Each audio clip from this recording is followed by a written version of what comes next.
Ողջույն սիրելի ընկերներ, այս հոլովակում ձեզ համար կներկայացնեմ 2026 թվականի հուլիս ամսվա հորոսկոպը Արյուծ նշանի համար։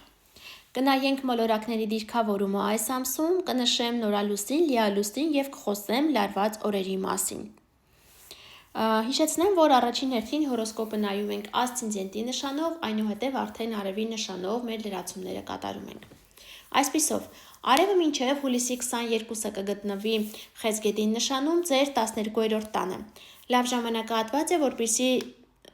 ազատվեք այն ամենից, ինչը ձեզ խանգարում է, հին իրեր կարող է լինեն, հին հագուստ, հին այն ամենը, ինչը դուք արդեն 1 տարի չեք օգտագործել, շպրտեք, քանի որ դրանք իրենց մեջ բացասական էներգիա են պարունակում։ Ինչպես նաև բարենպաստ ժամանակահատված է ազատվելու բացասական սովորություններից։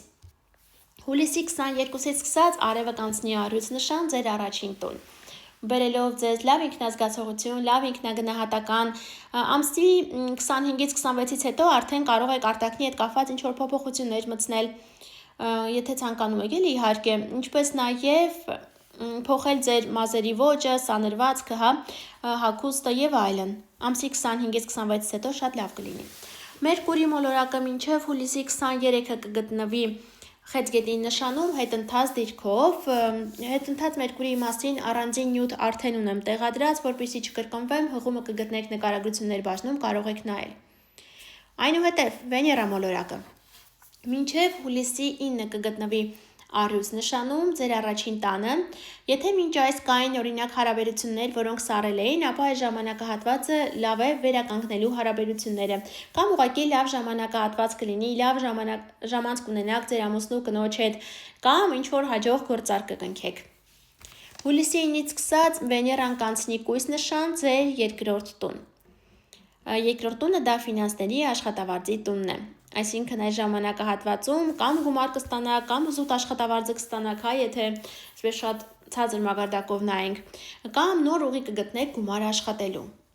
Մարս մոլորակը ամբողջ ամսվա ընթացքում գտնվելու է երկբորյակ նշանում ձեր 11-րդ տանը, կակտիվանա ձեր կազմակերպչական ունակությունները, անընդհատ կազմակերպչական աշխատանքների մեջ կլինեք, կամ զուտ ակտիվություն կլինի ընկերների գաղափարակիցների հետ։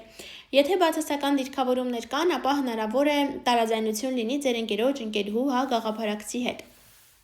Յուպիտեր մոլորակը շարունակում է գտնվել Արյուծ նշանում, սիրելի ընկերներ, այս ամսում 0-ից 6 աստիճան շարժվելով։ Սիրելի ընկերներ, առաջիկա 1 տարվա ընթացքում այնտեղ է գտնվելու Յուպիտեր մոլորակը, բերելու է ձեզ իր մեծ նվերները։ Սրա հետ կապված առանձին նյութ արդեն ունեմ տեղադրած, հղումը կգտնեք նկարագրություններ բաժնում, անպայման անցեք նայեք, թե ինչ դրական փոփոխություններ է Յուպիտերը ձեզ բերելու։ Իսկ այժմ կնշեմ, թե ովքեր են հենց այս ամսում սկսելու զգալ Յուպիտերի դրական ազդեցությունը։